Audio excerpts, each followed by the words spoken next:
Hi friends, പുതിയൊരു വീഡിയോയിലേക്ക് സ്വാഗതം. നമുക്ക് കുറച്ച് നല്ല റോ ഡേറ്റ്സ് കിട്ടിയിട്ടുണ്ട്. ഡേറ്റ്സ് എങ്ങനെ അച്ചാറിടുന്ന നോക്കിയാലോ. അതിനുള്ള ഇൻഗ്രീഡിയൻസ് കണ്ടോ. ഡേറ്റ്സ് ഇങ്ങനെ ചെറുതായിട്ട് കട്ട് ചെയ്ത് വെച്ചിട്ടുണ്ട്. നമുക്കിതിനെ അച്ചാറിടുന്ന എങ്ങനെയാണെന്ന് നോക്കാം. ഓക്കെ, അപ്പോൾ അച്ചാറിടുന്നതിന് ആവശ്യമായ എണ്ണ ഒന്ന് ചൂടായി വരുന്നതിലേക്ക് കുറച്ച് കടുകിട്ട് പൊട്ടിക്കാം.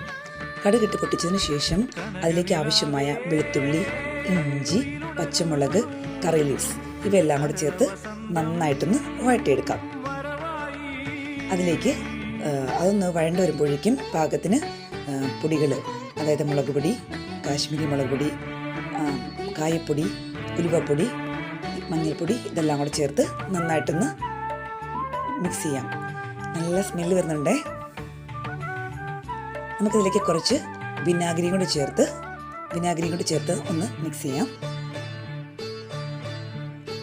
നമ്മൾ വിനാഗിരി ചേർത്ത് മിക്സ് ചെയ്തതിലേക്ക് പാകത്തിനുള്ള ഉപ്പും കൂടി ഇടണേ.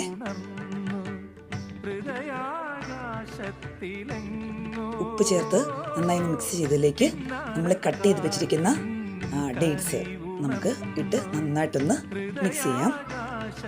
ഒത്തിരി വെന്ത് പോവാതിരിക്കാൻ ശ്രദ്ധിക്കണേ. നല്ല സ്വാദിഷ്ടമായ ഡേറ്റ്സ് അച്ചാർ അല്ലെങ്കിൽ ഈന്തപ്പഴം അച്ചാർ റെഡി ആയിട്ടുണ്ട്.